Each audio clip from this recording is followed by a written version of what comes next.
আজ তুমি হাসছো, কথা বলছো, নিজের জীবনে ব্যস্ত, কিন্তু একদিন এই পৃথিবী তোমাকে চুপ করে দিয়ে দেবে।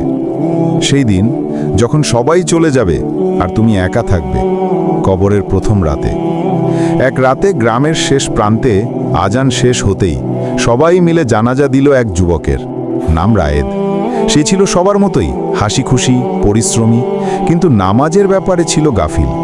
সবসময় বলতো, আল্লাহ তো রহিম, পরে পড়ব। কিন্তু সেই পরেটা আর আসেনি। একটা দুর্ঘটনা, এক নিঃশব্দ মৃত্যু। আর সেদিনই ছিল তার জীবনের শেষ বিকেল। মাগরিবের পর তাকে কবরে নামানো হলো।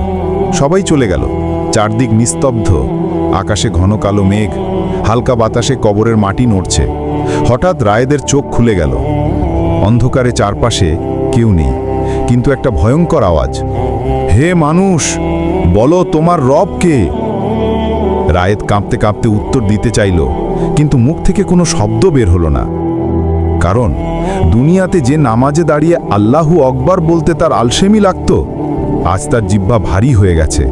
চারপাশে মাটি দাউ দাউ করে জ্বলছে, আর কবরের দেয়ার ধীরে ধীরে চেপে আসছে তার বুকে। সে চিৎকার করে উঠল, হে আল্লাহ, আরেকটা সুযোগ দিন, আমি এবার নামাজ পড়ব, আমি তওবা করব। কিন্তু তখন ফেরেশতারা বললেন, আজ আর তওবার দিন নয়, আজ বিচার শুরু। কবরের অন্ধকারে সে বুঝল, যে দুনিয়াকে সে বেশি ভালোবেসেছিল, সেই দুনিয়া এখন তাকে একা ফেলে গেছে। শুধু আমলই থাকতো যদি তার সঙ্গে। শিক্ষা। বন্ধু, আজ আমরা সবাই সেই রায়েদের মতো দুনিয়ার ব্যস্ততায় হারিয়ে আছি। কিন্তু মনে রেখো, কবরের প্রথম রাত আমাদের সবার জন্য আসবে। সেই রাতে আলো জ্বলবে না তোমার মোবাইলের স্ক্রিনে, বরং তোমার আমলই হবে একমাত্র আলো।